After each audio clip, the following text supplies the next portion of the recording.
Yo, yo, yo, this your boy Lion, man. We from BWF Media, man. We finna start off this next little video. We just finna jump right into it, man. We got my boy PW got something that he gonna pull up and we gonna react to it. So let's Yes, get it. sir. Yeah, this one is basically, man, this is Nipsey Hussle's killer is still getting tortured in prison Oh man. reaction. So I'm very curious to see what's really going on with this. All right, let's go. We got the popcorn and juice. All right, Yeah. let's go. Let's go. Nipsey Hussle's Chick-fil-A, I need my was money. attacked on his way to court. Eric Holder's attorney tells TMZ that he was attacked by two people while in a holding cell. Holder needed 3 staples after being cut. What's believed to be a razor. He also may have lost consciousness during the attack. Closing arguments in the murder trial. The updates coming out of the pen are just wild. New footage just dropped, and it's looking like Nipsey's killer is facing some serious heat behind bars. The ops ain't playing, and let's just say revenge is hitting different when it's prison rules. Nipsey Hussle's tragic death shook the world to its core, hitting the music industry, his community, and fans everywhere like a ton of bricks. But who could have guessed that the fallout for his killer, Eric Holder, would spiral into something this wild, this chaotic, and honestly, this extreme? It's like watching a real-life warning play out, where the consequences stretch way beyond the courtroom. So, let's break it down. Eric Holder, the man convicted of taking Nipsey's life, got hit with a jaw-dropping 60 years in prison. So if you've purchased a faulty car in California, Wait. He got hit with 60 years? 60 smackaroos, goddamn. Actually, he should have got life, nigga. Let me take that back. Shit, 60, that is damn near life. It is, especially that nigga about what? 40 now? 40. Yeah, about nigga, you 40. dead now. 60? Shit, yeah, you gone. At home, hip-hop star Nipsey Hussle was gunned down in 2019, Nigga right and there, today man. his killer Eric Holder Jr. was sentenced to 60 years to life. The judge said the 60 sentence to life. balanced the mental health of the defendant with the devastation caused to the victims and their families. On paper, that's justice, right? But trust, the punishment started way before the sentence came down. Rumors have been flying about a shootout targeting Eric's family, with claims of devastating losses in the aftermath. And if that wasn't enough, there's talk that anyone daring to visit or associate with him could end up in serious danger. It's like Nipsey's legacy has cast an invisible net of vengeance over his memory, making sure the price of betrayal is steep. Eric's family? Yeah, they're reportedly doing everything they can to steer clear of the bloodshed. And then there's prison. Let's just say it's been far from a smooth ride for Eric. Stories of mistreatment and violence paint a grim picture of his time behind bars. Some thought Eric would have protection because of his gang days, but that couldn't be further away from truth. Yeah, because at the end of the day, real quick, bruh, who gonna protect bruh after killing Nipsey? For real. Mm-hmm. I mean, I know he got gang affiliation and shit, but Nipsey was a factor out here. You know what I'm saying? So I doubt niggas is really putting their neck on the line for bro. Yeah. When he go to prison, what the fuck he gonna do? Well, he's gonna be in PC. You can get touched in there too. So my only thing, and I hope this dude hear me. The only thing you can do is sharpen you some shit and keep your back to the wall and say, fuck it. You ain't coming home. So fuck it. Anything come near you, even if they don't open their mouth, stab their motherfucking ass. You don't know when it's coming. One of those stories tells us about Eric Holder and the fact that he got jumped back in 2022 behind bars by 2 inmates. But they didn't just rough him up. They used a razor to slash him, and he even ended up unconscious. Eric had to get 3 staples in the back of his head, and his face was all bruised and banged up. Now, here's the wild part. Holder didn't even see it coming. Dude was sitting there in a holding cell with about 13 other inmates, head down, probably thinking about his next move. Then, boom, he gets attacked from behind. His lawyer, Aaron Jansen, said the guys who did it didn't say a word. They just went in. Why? No one really knows, but the streets have their own code. Yeah, we know. We know why. Sure. We know why. You know what I'm saying? It's crazy, man. He not gonna see no break, especially taking somebody like Nipsey, man. Nipsey was getting ready to do some major things for the culture and for his home, for his hood. You know what I'm saying? Getting ready to sign a big Puma deal, which I think he still got the Puma deal. But yeah, they still went through with it. But you know, yeah, he was getting ready to do some major things, man. And his music was fire, and everybody loved him. You know what I'm saying? He was definitely one of them ones that was gone too soon. I would love to see him like really blossom. You know what I'm saying? Right now, he would have been out of here. You been like Jay-Z right now. So out of here. Yeah, out of here. And Nip's name carries weight everywhere. Despite the beating, Eric showed up to court the next day, staples and all. And let's be real, it's hard to feel bad for him, knowing what he did. Exactly. Holder even injured 2 other guys that same day when he took out Nipsey. What makes this even harder to swallow is how much Nipsey meant to his hood. Even the LAPD respected him for trying to bridge gaps between the community and the police. Nip wasn't just a rapper. He was way more. Even cops and former President Obama spoke on how much Nipsey meant to the world. His death brought gangs together to talk peace. Think about that. Nipsey's influence was so powerful, it made people rethink how they move in these streets. We would like to read a letter from the 44th President of the United States, Barack Obama. Wow. Sent in regarding the life and celebration of Nipsey Hussle. Eric might have taken Nipsey's life, but he couldn't touch Nipsey's legacy. That's gonna live on forever. You know what? When you got Barack Obama, like, commemorating you, you know what I'm saying? Mm-hmm. And being like, yo, you was a factor out here, you out of here, bro. If you was the killer, you out of here, dog. You out of here, bro. You got Obama. I said, like, I don't see how he still lasted, bro. But it's like in there is different. I heard someone say like, yeah, he in there, but he got, you know what I'm saying, his side, you know what I'm saying, because I guess I don't know if they bang different sets or whatnot. I don't know about the gang affiliation part of it, but I was hearing somebody say like they ain't gonna really touch him like that for real because of gang affiliation or something like that. I don't know. It's kind of weird. It's like he could get touched, but it's like the streets, something about it, man. I don't know. You know what I'm saying? It ain't it's probably the affiliation of because the Garner dude, he was some type of gang member or whatever. And Nipsey is a gang member on another, with his side of the clique or whatever. And I heard some reason that started was, I guess the dude was known for the snitching or something, and Nipsey Hussle found out and didn't want him in the clique. Oh yeah. Nipsey, I guess, found out, he was snitching or something, and tried, actually, because he used to hang with Nipsey. So I guess Nipsey was warning him, like, kind of like a friend, kind of like, you know what I'm saying? Mm-hmm. Like, I know you, but I'm gonna let you know, bro, you ain't cool around here, but I know what you did, but I'm gonna give you a pass because I know you, type of situation. Mm-hmm. You know what I'm saying? And yeah. One former inmate, a dude by the name of Bravo the Bag Chaser, even described a brutal incident during Eric's transfer, highlighting the kind of torment he's been enduring. I remember the day I left to Delano in the bus when we all got chained up, caught the chain. It was March 29th. You'll never guess who was on that bus with me. Who? Eric Holder. I'm chained up. I'm with a few homies. I'm with a homie from 60s too. Yeah. And then so I'm like, but he's in a cage though. He's like, he was PC'd up. So he was in the cage, but he was in the last cage. And I'm sitting right here. So like his cage is right here. I'm like, what the fuck? And I tell the homie, I'm like, hey, bro, I think that's old boy. And then I was just like, all right, man. Bam, I go bang on his window.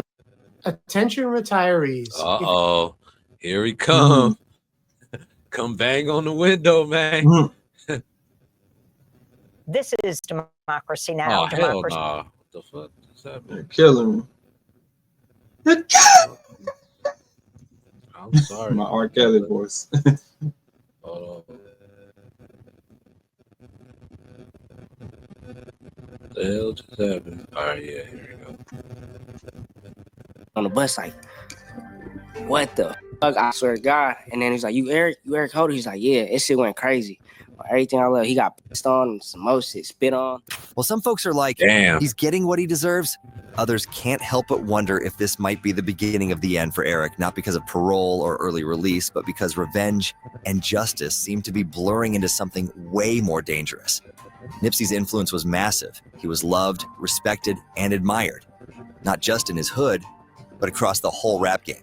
It's likely Eric had no clue just how far Nipsey's impact would reach, or how fiercely people would ride for his memory.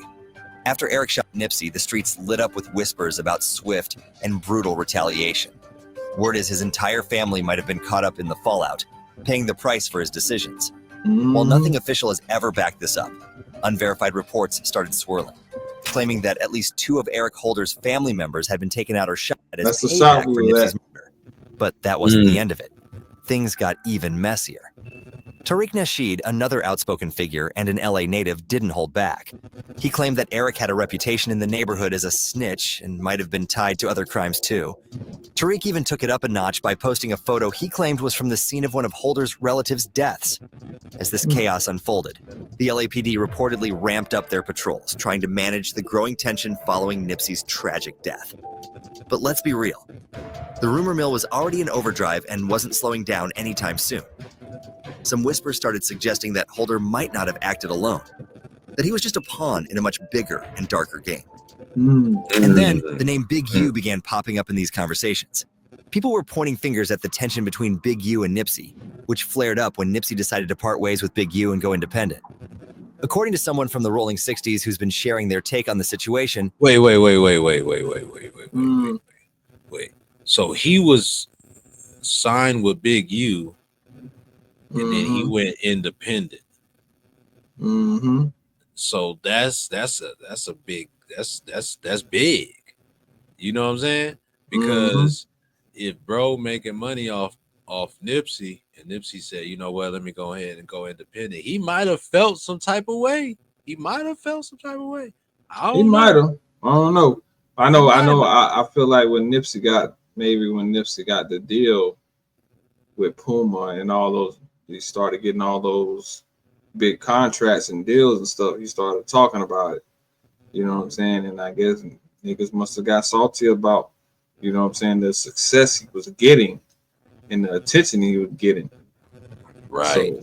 So, niggas could have got jealous. Not saying that he did, but not to say he did. I'm just jumping the gun, actually, tell you the truth, because what they saying, he was signed to bro, and then he went independent. So now my mind going like, okay, I know how how people think when they feel like, you know, that. But I don't necessarily think that I don't think he did. I don't think he had nothing to do with it. I don't feel like he had nothing to do with it. I just think this bro acted on his own and took that boy out because of jealous reasons. Okay. All right. Fallout might have been a key factor in the events that unfolded. It's a wild theory, but it's just one of the many layers in a story that keeps getting deeper. Right after Nipsey's death, rumors about Big U being involved started swirling all over LA. People pointed to his influence in the community and his past relationship with Nipsey as possible connections. But when it came down to it, all that chatter didn't hold much weight. Eric Holder was the one who pulled the trigger. And for those seeking revenge, that was the only fact that mattered. As if the drama wasn't already intense enough, Eric Holder ended up facing his own share of pain after the show. While he was on trial, he got attacked in jail, and according to his lawyer, Jansen, it was brutal. Holder took a razor to the back of his head, his face was swollen, and one of his eyes was messed up. Apparently, 2 inmates jumped him after he was transported back to jail following a court hearing. Things got so bad that the judge had to cancel court for the day, telling jurors to return later unless they heard otherwise. Sources even reported that Holder was supposed to be kept separate from other inmates during transport, but clearly, that plan went sideways. He then kicks Nipsey before bolting toward the alley, which is where the first video began. Before the alleged shooter killed Nipsey, he reportedly got into a heated conversation with the Grammy Award-nominated rapper. And all of this chaos ties back to that tragic day in May 2019, when when Eric walked up to Nipsey outside his Marathon clothing store and opened fire. Nipsey was hit 11 times and 2 others were injured. Wait, bro shot Nipsey 11 times? Yeah, I ain't know he shot him 11 times. I thought he only shot him like a couple times. Yeah, he shot him, and it was like when he shot him, bro, Nipsey wasn't dead right away. And I think Nipsey probably uttered some words to him, and he came back. Oh, and shot him some more times, and then kicked him in the face, I think. What? Yeah. Dang. The horrifying moment was supposedly caught on video, even showing Holder kicking Nipsey in the head as he lay bleeding on the ground. A moment that shook LA and the entire world to it. Yeah, that's different, bro. That's disrespect. That's on some hating stuff right there. Boy, that's some evil, dark stuff right there. That's. I mean, you already done shot him up. Now you kick him in the face. You know, this is some disrespect. Right. But my thing is, bro, like this is what I say. I tell people all the time, and I hope these rappers are listening, and the people that are around these rappers listen. When you are at a status like that, you have to protect the person at all costs. Should no one be able to get close to you, especially if you are the breadwinner and you bringing in the money? It shouldn't be nobody that close to bro. Nobody shouldn't have been that close to bro. You know what I'm saying? He shouldn't even been that close to bro. Without his goons next to him with some type of firearms ready to get off as soon as this dude come approaching with gun. Right. You know what I'm saying? And that's the part I didn't like about it. I didn't like the part that, you know what I'm saying, the status Nipsey Hussle was and what he was getting ready to become. He wasn't, you know what I'm saying, protected how he should have been protected. Yeah, no, you make a great point, because how is it that this man, and this is Nipsey at his, like, you know, he is up there right now. You know what I'm saying? So it's like, how is you letting people walk up to this man regardless if he knew him or not? Right. You know what I'm saying? Like, you see the brother ain't on y'all level. He coming in looking kind of, you know, whatever. And y'all letting this man come close to Nipsey like that. Even if y'all knew him, y'all still, like you said, should have been on point. Should have been on point. That shouldn't have never happened. It shouldn't have never happened like that, especially on his own turf at his establishment. You know what I'm saying? It shouldn't have never happened like that. It's like nobody was in position to even try to stop what was getting ready to happen.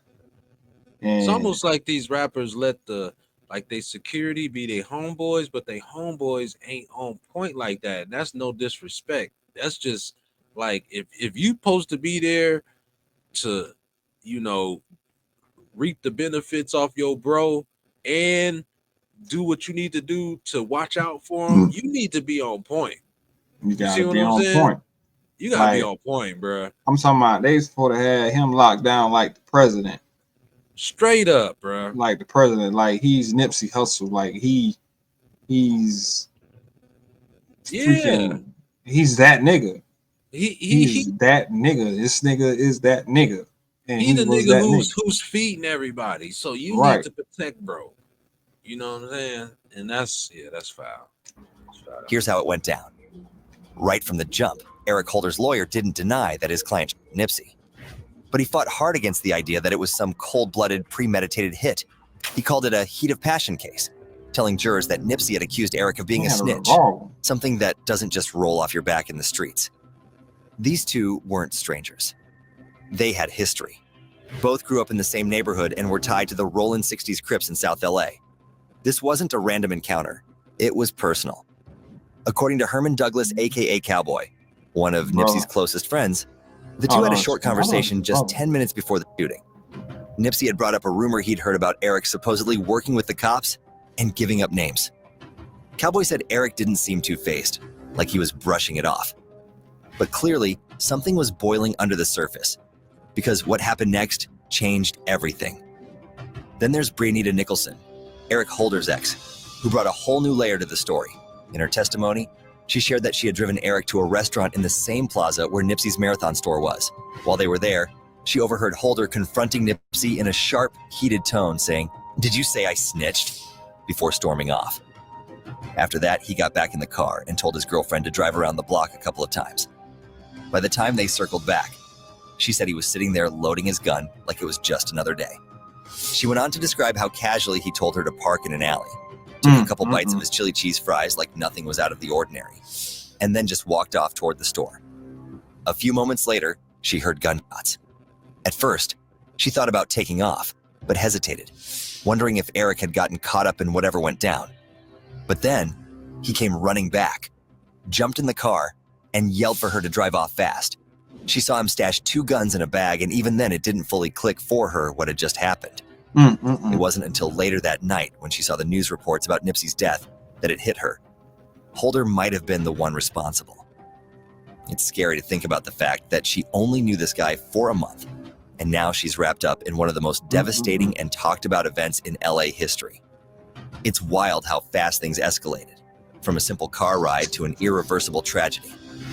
Nipsey's brother, Black Sam, sat down with Big Boy for a deeply emotional interview. Yo, just real quick, bro. I don't mean to stop it, bro. I'm just saying, like, bruh, like the girl don't know nothing about it.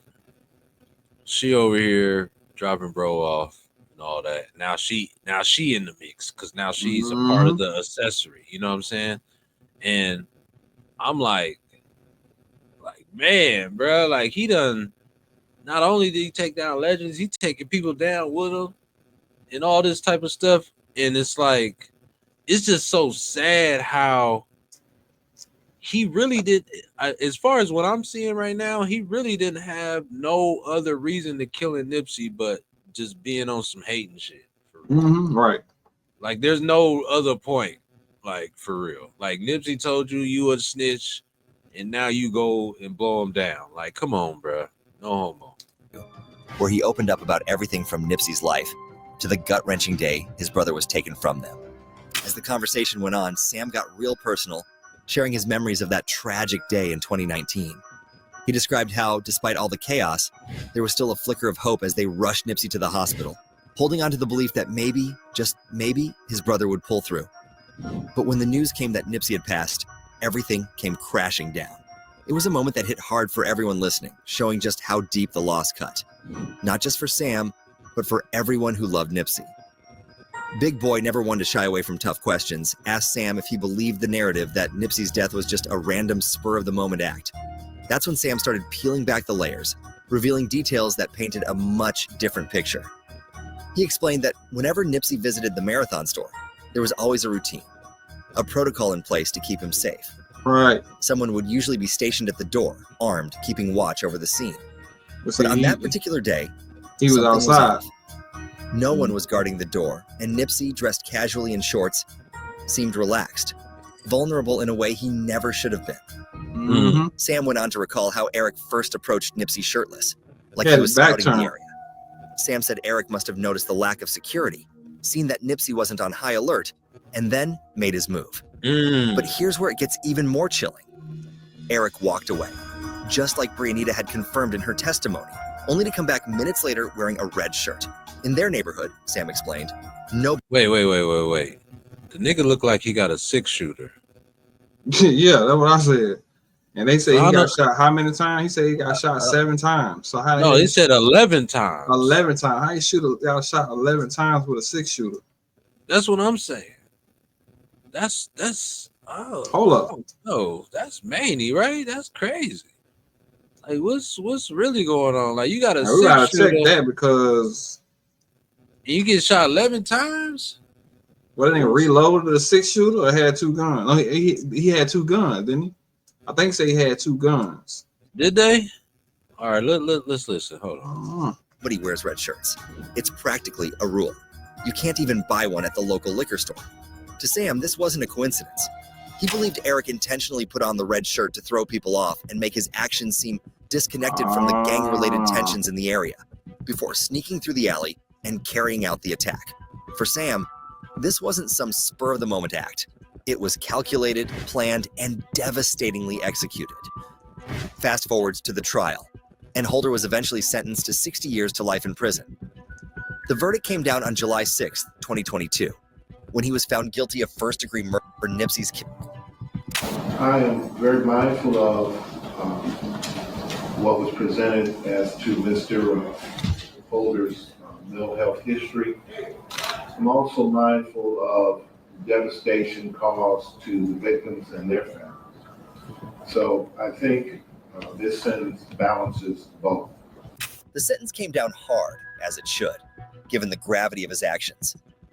But Eric wasn't just convicted of Nipsey's murder.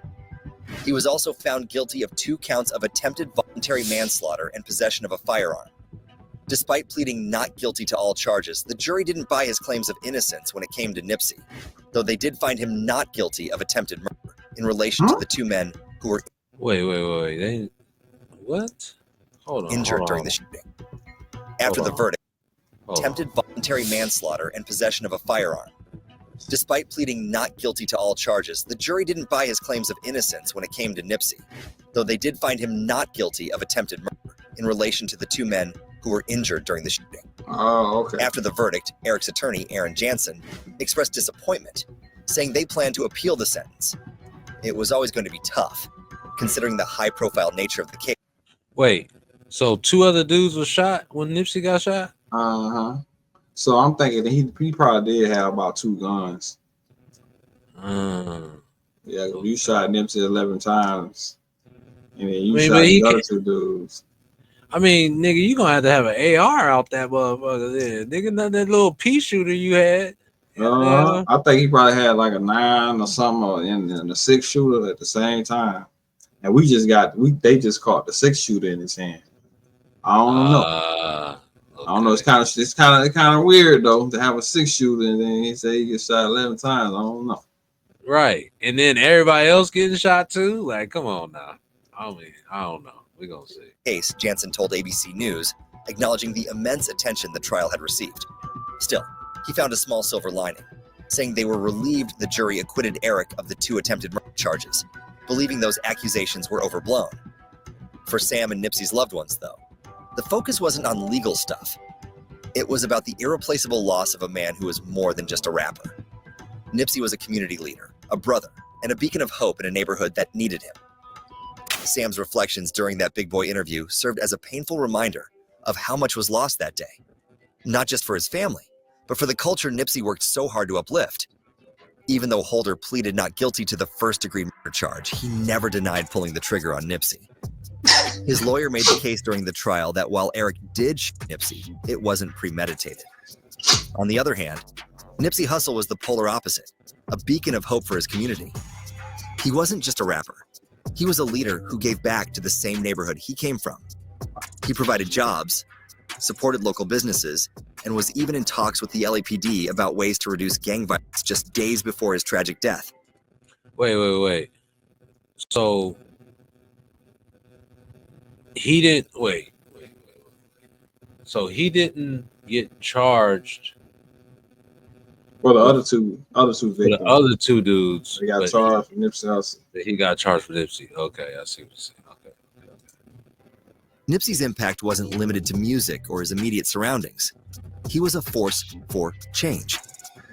Born Armis Joseph Asom, Nipsey carved his own lane in the music world, starting with the independent release of Slauson Boy Volume 1, which gained him local buzz and led to deals with Cinematic Music Group and Epic Records. Over the years, he became known for standout mixtapes like the Bullets Ain't Got No Name series, The Marathon, and Crenshaw, the latter of which Jay-Z bought 100 copies of at $100 each. A power move that made headlines and solidified Nipsey as something special. Then came his debut album, Victory Lap, in 2018, which was a massive success, earning a Grammy nomination for Best Rap Album. Even after his passing, Nipsey's influence remained strong with posthumous Grammy wins for Racks in the Middle and Higher. But Nipsey's story wasn't just about music. He grew up in Crenshaw of South LA and got involved with the Rollin' 60s neighborhood Crips as a teenager. At just 14, he left home and started hustling, but by 19, his perspective shifted. A life-changing trip to Eritrea with his father and brother in 2004 inspired him to embrace an entrepreneurial mindset and dedicate himself to uplifting his community. His stage name, Nipsey Hussle, was a nod to his grind and work ethic, a playful take on comedian Nipsey Hussle, given to him by a childhood friend who saw his relentless drive. Nipsey wasn't just an artist. He was a symbol of resilience, ambition, and hope. His death left a void still felt today, but his legacy as a leader and visionary for Crenshaw continues to inspire, even in the face of the tragedy and loss surrounding his life and death. Outside of music, Nipsey Hussle left an unforgettable legacy as a community leader and activist. He co-founded the Marathon Clothing Store and created Vector 90, a co-working space designed to empower young people in Crenshaw with opportunities in science, technology, and entrepreneurship. Nipsey was dedicated to uplifting his neighborhood, funding school improvements, mentoring students, and speaking out about his own experiences with gang culture to inspire change. He worked on projects like Destination Crenshaw to celebrate Black culture and had even planned a meeting with the LAPD to discuss solutions for reducing gang violence just days before his death. Dude, Nipsey was a G, bro. Mm-hmm. He was a G. Yeah. I mean, rest in heaven, my brother. Man, rest in peace, bro. Like, he was doing all types of cool programs for the kids and making sure, you know, they get to certain education that he's seen. I know he's seen as a visionary, like, okay, these are the things that's important, which they are, as far as technology and things of that nature. And he literally started programs to teach these kids these skills. And man, it's just like, you know what's crazy? It's like when you grow up in an environment and you happen to like be blessed enough to like see through all the downfalls and stuff like that, and then you get the money to help fix your community, and then niggas hate on that. Like, I don't get that shit. I don't get it either, bro. You know what I'm saying? Like, how? Like, this is all the stuff we've been screaming about and arguing about and fighting about, and then you get some brother, and we don't get too many brothers coming through actually making change and got a force like that. You see what I'm saying? Mm-hmm. And then we get a brother come through after years of not having somebody doing that, and then this happened. And I just, man, I hate it for him, man. I really do, because he would have been one of them dudes, man, to really make a lot of change happen, and support and bless people at the same time. He would have been that guy. He would have been that guy. And, you know, and being an influencer, like as far as like influencing the youth, like, damn, okay, look at Nip. You know what I'm saying? Mm-hmm. He got this, he doing this, he doing that, and he giving back to the community and stuff. So that type of stuff, when it trickle down to the youth, they look at that like, wow, okay, maybe I should be doing that. And I think that's what it be, bro. When somebody be this positive in this way, especially for the unfortunate, so-called, you see what I'm saying? They shut it down instantly, brother. Mm-hmm. It's crazy. Like they don't want to see you win. They don't want to see you win. They don't want to see. They don't want to see you be able to, you know, help the community win. And it's bigger than rap. We'll never know. We'll never know. It's bigger than rap. You know, understand? It ain't just about simple beef. It's way more to it than what we see on the surface. You know. Right. And I just believe that it's way more to it than what we see on the surface. Right. You know what I'm saying? Because not only was he in the music and all that, but his family was important people. Like they were important people. Especially his wife. His wife, she was a movie star and all that, and you know, and he is a famous musician, you know, doing things for the community, doing all types of like nonprofit stuff, and got sponsorships and all this. I mean, facts, man, dude, it's just crazy. Yep. All right, we almost done with this. After his tragic passing, the outpouring of grief from fans, celebrities, and even former President Obama highlighted just how much Nipsey meant to his community and beyond. His funeral procession through South Central LA drew massive crowds, showing the deep respect and love people had for him. Nipsey's impact didn't stop there. His life inspired gang leaders to take steps toward peace, with many calling ceasefires and holding summits to curb violence. In every sense, Nipsey Hussle was more than just a rapper. He was a movement, a visionary, and a symbol of hope for generations to come. Now, we want to hear what you think of Nipsey, of his legacy, and the fact that he was taken away from us by Eric Holder, who has an entire life of struggle and pain in front of him. And before you leave, make sure to check this video. Yeah, man. Yeah, man.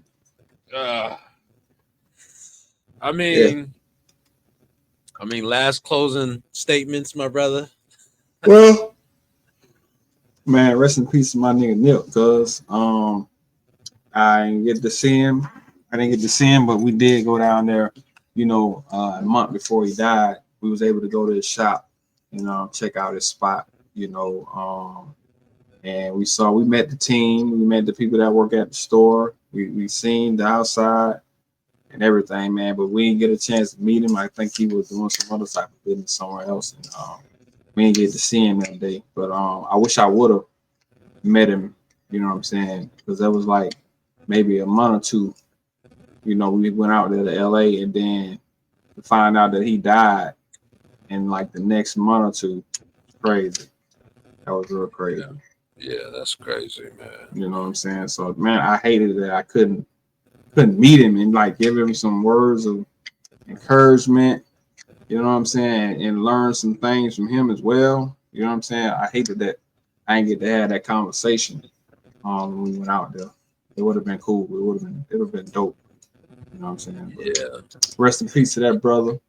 And rest in peace. Blessings and prayers go to the family, for real, for real. Blessings all go to the family, man. And the only thing I gotta say about it, man, I wish I would have heard some more torturing of Eric Garner. I didn't hear enough torturing going on. I know, right? Yeah, that boy, he got a long stay, boy. And that's only just the beginning of what they're about to do to him. That's only the beginning, bro. Yeah, we might have to spin the block on this one again and get some updates. Yeah, we'll keep y'all updated on it, bro. Yeah, y'all stay tuned for that. Stay tuned, and anybody in jail, y'all keep them alive, and y'all keep and for the last message, man, this goes out to you rappers and you guys that's making the change and making a difference, bro. And the guys that are around you that's in your camp, make sure that they not just in your camp just to leech, man. Make sure that they are protecting you, protecting the situation, and make sure you have people around you that's going to protect you. You know what I'm saying? If you know you 10 toes in it and you doing what it takes to get to the bag for everybody, make sure, man, you got some protection around you. Don't just be walking and moving like, you know what I'm saying, everything is happy-go-lucky, because anything can happen. You know what I'm saying? Not saying that it ain't going, not saying that you're going to be protected from everything, but you can avoid some things if you take precaution on how you move in the streets. You know what I'm saying? Facts. Watch how y'all move, man, and just protect yourselves, man. Don't trust everybody. Everybody ain't your friend. Everybody ain't finna ride with you. You know what I'm saying? You gotta keep your eyes on them at all times. If you feel like it's something shaky with a nigga, then it's probably something shaky with a nigga. You know what I'm saying? So, straight up. Keep your circle tight. You know what I'm saying? Keep your circle tight. And, straight up. And y'all just gotta watch out, because snakes out there, bro. They out there. Snakes is out, and they ready, and they hungry. Mm-hmm. All right. Well, this was a great, another reaction, man. BWF, man. We in the building. All day BWF long. Squire, man. My guy Lion, man. We here, man. And yeah, make sure you like, subscribe down below. Also, let's tell us what you think. What you think about the situation, man? What you think? Should You know, we want to hear y'all thoughts about it. Yeah, I know. This has been out for a while, and y'all probably heard stories about it. I read it and talked about it, but you know what I'm saying. Just let us know some more detail of what y'all think about it. Yeah, let us know, man. And we out, man. My opinion, more torture to Eric Garner. Torture. All right, go ahead and keep the party going. Yeah, go keep going, goddamn. All right, we gone, bro. We gone, goddamn. All right, yeah, one.